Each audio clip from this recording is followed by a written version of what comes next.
Sveiki, mano vardas Saulius Jovaišas, Vadovo laikas kviečia peržiūrėti ir perklausyti antrą dalį pokalbio su pokyčių vadybos ekspertė Lina Mieliauskienė. Po savaitės matysite ir trečią dalį, o jeigu kas mėgstat labiau klausyti, tai Spotify, Apple podcastuose yra šito pokalbio audio versija. Gerų žiūrėjimų. Ir čia aš turėjau vieną klausimą, žinai, iš tą pačią temą, iš vieno pokalbio su vienu vadovu, sako, žiūrėk, aš atėjau, inicijuoju tą pokytį, numetu chebra idėją ir viską, ir dingstu. Ir jisai supranta tą situaciją kaip problemą. Ir čia jau yra neblogai, žinai, kad jis supranta, kad tai problema, o ne kad taip ir turėtų būti. Jo? Bet tada klausimas tau, žinai, kaip konsultantai, ką tu jam patartum, kad vis dėlto jisai atliktų tą savo funkciją šitoje vietoje, nes kitaip pokytis taip ir neįvyksta.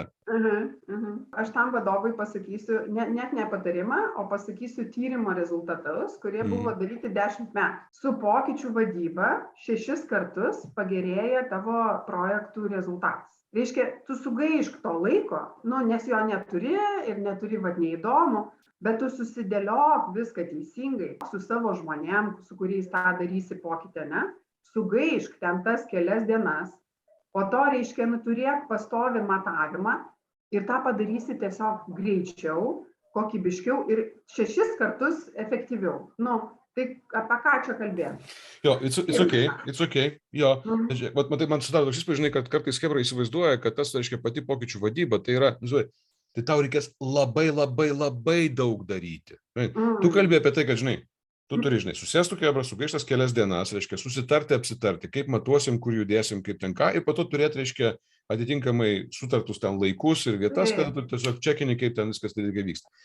Bet toks įspūdis sudaro, kad daug vadovų nepadaro arba nepadeda organizacijai tuos pokyčius įgyvendinti, turėdami tą savo galę, vadovo galę, dėl to, kad atrodo, kad ten yra visko per daug tiesiog. Ar taip nebūna? Kad, žinai, too much, žinai, visko, kad tai suės visą laiką mano, žinai. Tas projektas, jeigu aš tame įsikišiu, tai suės mano visą laiką. Gal čia esmė, žinai, kad, apskritai lietuvių verslininkų mentalas, tai yra, žinai, toks, davai, bandysiu ir kažkas gausis. Čia mirtinas įrašyta, žinai, akmenį. Košmaras, ta prasme, vis dar varom, žinai, bandom. Pavyzdžiui, estai turi kitą, galvoju, kai jau viską sugalvosiu, tada darysiu, ne? Ir, prasme, mano daugiau, žinai, yra noras, kad metodiškai, struktūruotai galima ir greitai. Bet kai tu tiesiog šaudai tuščiais šoviniais ir galvoji, kad, kažkas iš tų vis tiek suveiks, tai va taip ir yra. Bet jeigu metodiškai, tai viskas eina į tašką. Tu supranti, tau nereikia iš tos patrankos į žvirblį šaudyti. Nes tu eini tiesiai, tau nebėra klausimų, ką naudoti šituo metu. Žinai, kaip tu bendrauji su Povilu, ar ne, Petrausku. Tai mes irgi su juo ten vieną kartą HR konferencijoje, aš nuo steidžio su juo susiginčijau apie tai, kad coachingas, ne visada pokytyje yra įrankis, ne visada. Nes, ta prasme, yra fazė, kada netinka coachingas. Nes žmogus yra neigimo fazėje, pasipriešinė, jis galvoja, jo visos mintis yra, kaip gerai buvo anksčiau, kaip ten faino, o dabar kokia nesąmonė, čia visi pykstas ir jėsi, visi bijo ir taip toliau.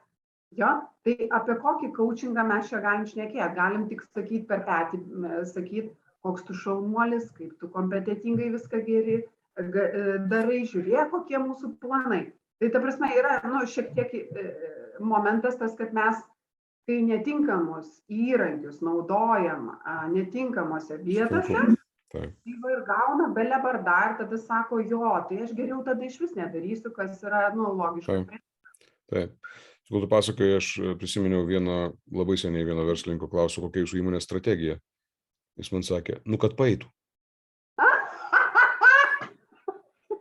Ir tai buvo atsakyta visiškai rimtai ir visiškai kompetentingai. Tai nebuvo kažkoks toksai tipo bajeris, žinai. Ne, visiškai tai.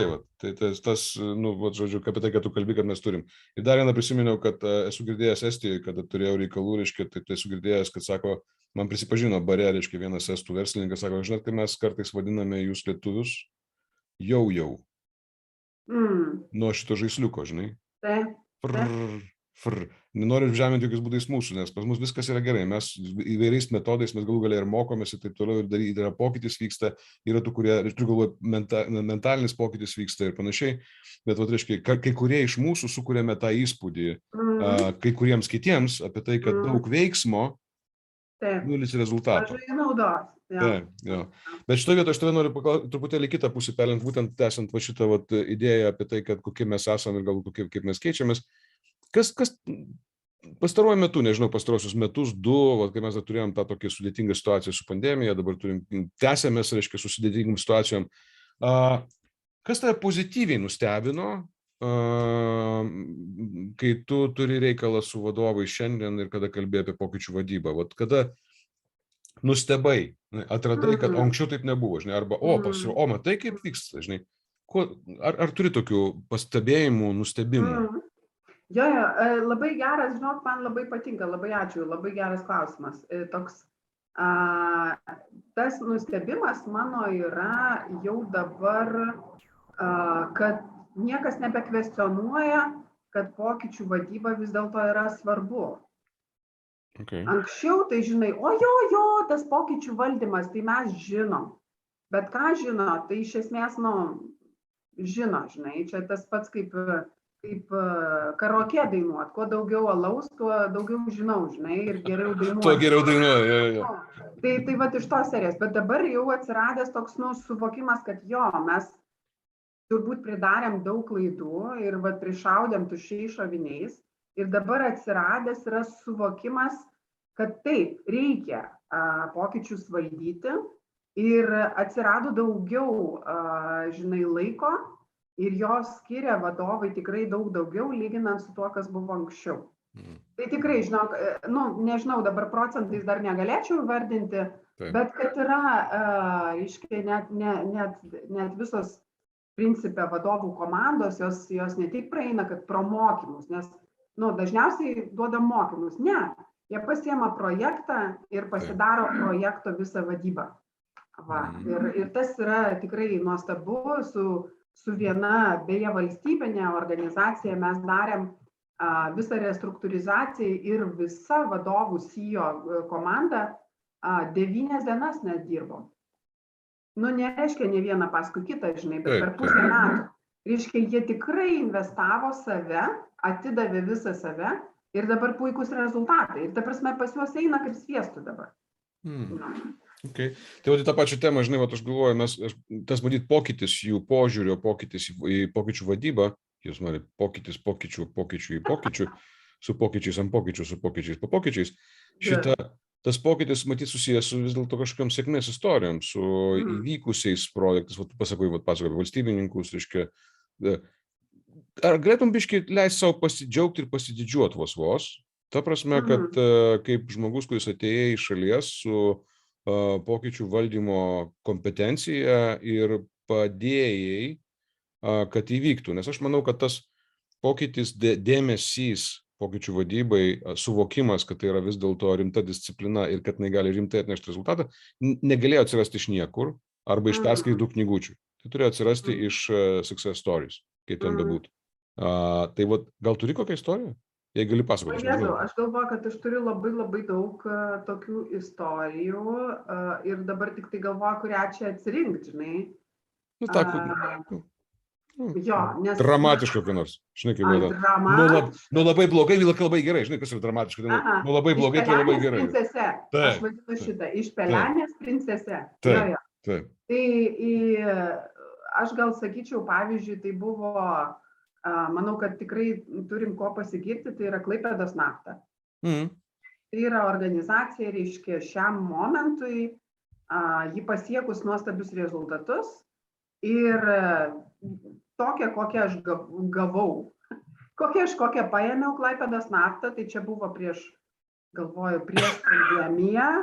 Tai buvo labai daug tokio sovietinio, žinai, likučio tokio, žinai, ir iki darbuotojų lygmens, kur mes net neturim apie ką kalbėti iš esmės. Mes, ta prasme, aš darau savo darbą, atsiknieskit, ką jūs čia mane įtraukinėt kažkokius tai ten reikalus, į kažkokius pokyčius. Taigi aš, tik tai darbininkas, žinai. Tai mes darėm šitą vieną pokytį paskui kitą ir startavom beje nuo kultūros pokyčių. Būtent. Tai yra keisti tą įsisenėjusi mentalitetą, tą tokį neveiksnumą, žinai, abojumą, tokį, reiškia, kur mane padėsi, ten man tiks. Kaip jį galima keisti? Kaip jį galima keisti? Ta prasme, come on. Čia kaip požiūrius keiti, čia visą tradiciją keiti, čia visą šaknį, žinai, žmogaus keiti. Kaip jį galima keisti? Gali biškį pasidalinti?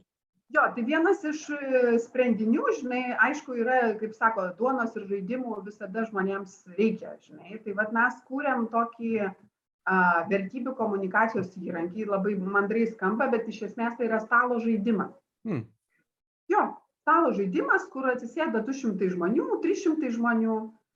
Ir jie visi žaidžia mažom komandom ir, reiškia, yra dilema, jie atsiverčia, eina su pėstininku, atsiverčia dilemą, dilema turi jų dilema, tai yra tai, kuo jie gyvena. Dilema turi 6 atsakymų variantus, kiekvienas atsakymas yra įvertintas tam tikra skaičių suma. Reiškia, jie turi kalbėtis, koks mano asmeninis pasirinkimas iš tų 6, tada jie turi susitarti kaip komanda ir tuomet, kai jau jie susitarė, jie pamato, už kokį atsakymą jie gavo kiek taškų. Ir va tokiu būdu jie rungėsi, tie 200 žmonių ir 50 komandų, rungėsi dėl kokio tai pagrindinio didelio prizo. Tai va toks va principas, tai mes šitoj vietoj, aš labai džiaugiuosi, kad tikrai su daug organizacijų ir ta pati Ignitis, Apple Techniques, ta prasme, didelės Maxima, ta prasme, ką be paimsi, tas iš tikrųjų yra šitą pokytį pasidaręs ir kartoja ir dėl to, kad tai yra tikrai sėkmingas momentas, kai mes žmonės įtraukiam per tokį netradicinį, žinai, ne per mokymą, ne per aiškinimą nuo kalno, kaip dabar mes čia su tavim kalbam, žinai. O per tokį, kad nėra jokių konsultantų ir jokių čia vadovų, kurie pasakys, kaip dabar čia mums gyventi. Aš pats darau pasirinkimą. Tai va, tai toks buvo tikrai nuostabus ir dabar, reiškia, viena iš priežasčių, kodėl tai yra sėkmė, todėl, kad mes atrinkom ambasadorių komandą. Įdarbinom žmonės, kurie, žinai, visada yra tokių šviesuolių, ar ne, tokių, kur, ta prasme, jie norėtų kažką daryti, bet jiem niekas nieko neduoda, tai tada jie eina į profsąjungą, žinai. Nes, kažkaip vis tiek save reikia ant tos scenos padėti, ne?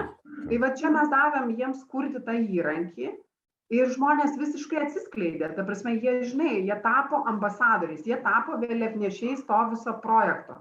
Reiškia, jie pradėjo vaikščioti po visus, ta prasme, žinai, departamentus, iki ten gamybos ir ten iki laivo ir visur ir pasakot apie tai, sako, sės, pažaisim, žinai. Tai va, tai toks va atsirado, žinai, įrankis, kuris įtraukė labai daug ir dabar tie ambasadoriai dirba toliau, va, kiek metų patys. Man nebereikia ten eiti, žinai. Kaip tu laikė apibrėžtum, per kiek laiko tas pokytis kultūrinis įvyko?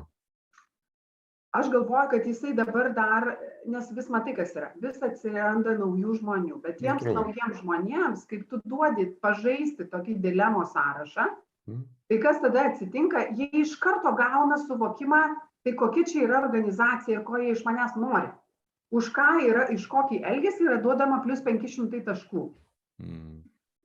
Ir supranti, tada atsiranda iš karto, onboardingas, nereikia žmogui galvot, žinai, tuos 3 mėnesius, tai kaip čia man būt geram, už ką čia man, supranti, per tą petį plekšnos ir už ką aš čia gausiu lazdų.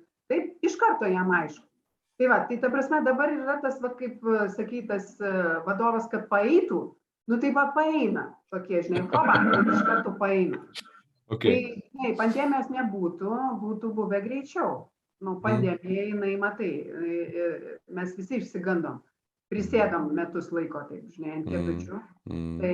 Tai tas, taip ir taip, jeigu taip nežinau, reikėtų Simonos Kutelienės HR vadovo paklausti, kiek jinai. Nes dabar mačiau, kad darė dar pavasarį toliau tuo žaidimu, žinai, patys.